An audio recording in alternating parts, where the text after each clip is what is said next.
What we've tried to do as a university is we've tried to get that message to students in as many ways as we possibly can. So there were emails that we sent, we put it on social media.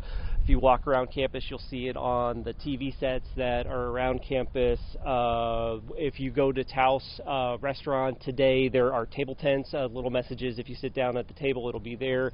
We're hanging up posters. If there's a way to get that message across, we are attempting to get that message across through those channels.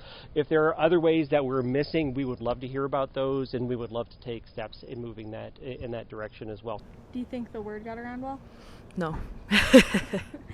In what ways was it communicated to you that you were able to see it? I saw it through emails, but I didn't like that they didn't send them out as frequently. I thought they should have sent them out at least once a day, just kind of annoy the kids into doing it. Mm-hmm. I have some mixed feelings about it. When I saw that it was going to happen, I was excited about it, but we were all kind of questioning how that was going to happen. We were given the instruction to have our COVID vaccine card ready to show our supervisor or to show someone. We weren't really sure who needed to see it. And then when the Vaxxtraxx website rolled out, I immediately jumped on and uploaded my card, and it was very easy to use. We had a couple of people who have come into the library specifically to use our computers for that purpose because it's required to be on the NMSU VPN. And a couple of people were having issues using it from their laptop. I uploaded my vaccination card a couple weeks ago, and it was pretty difficult. I had to come to school and do it because I couldn't download the programming onto my laptop to do it. Yeah, a couple of my other friends are having problems with it too because it won't allow them to download the software onto their phones or laptops, so they have to come to campus. It was a little confusing, but I got it in the end. I had no problem with it. I found it quite simple, easy, uploading it, so it was great. So I think it's a great idea to upload vaccine cards, because before we only had the physical card, that's very easy to lost. So now I uploaded it. I feel quite comfortable with it. I feel safe. I was disappointed to see our student numbers as low as they were. My belief is that our student numbers are actually much higher for students who've gotten vaccinated, and they just haven't, for whatever reason, understood that this is something that's required, and that's why we're doing all of this outreach over the next several days and weeks to make sure that students are aware that this is something that is important and it's something that we really need them to do. The university will continue to require students to either get vaccinated or to upload their documents. And as I mentioned, and I don't have the numbers in front of me, but those numbers are today higher than 30%, and they've gone up each and every day. They went up over the weekend, they've gone up Monday, Tuesday. Like I said, it's better late than never. If you still have your vaccine card and you have not uploaded it yet, you should probably do that as quickly as you can. So the VPN, or the virtual private network, is an extra level of security, and we wanted to make sure that the system that we put in place was as secure as possible, especially when it comes to uploading important information such as this. So the VPN was necessary for folks who wanted to access that system outside of campus. If you're on campus, if you're using your Wi-Fi here on campus, you don't need to worry about it. The VPN you don't need the VPN here on campus. But yeah, that was an extra step that probably made it a little more difficult for folks to upload, especially if they were off campus.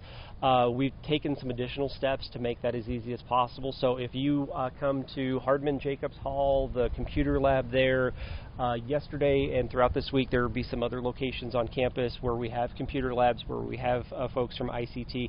If you show up with your card and say, hey, I need some help with this, they will help you upload it. We want to make sure that the VPN is not a hindrance to folks. If you've got your stuff and if you are having trouble finding or navigating your way through the VPN, just bring it to any of those locations and we have folks who will help you out. Personally, I just uploaded proof of my own vaccination, but we have tables set up here to assist students with any questions they have about handling their own information with Vaxxtraxx.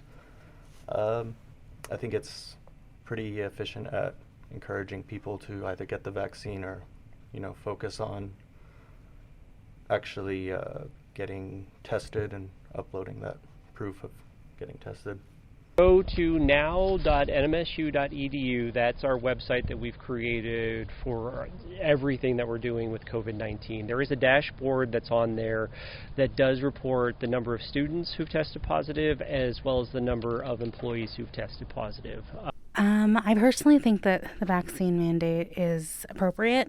We're all a collective body of students, staff, and faculty, and so it makes everyone's job in life a little bit easier if we're all able to sort of have a sigh of relief from worrying about COVID, knowing that we're all vaccinated.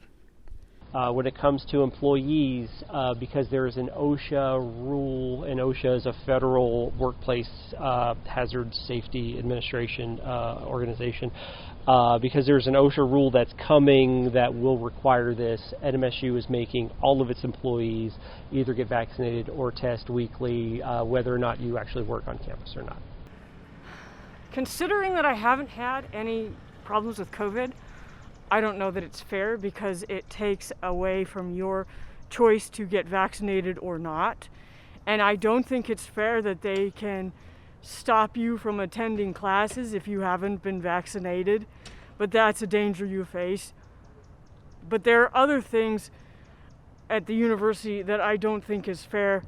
So the vaccination mandate doesn't surprise me.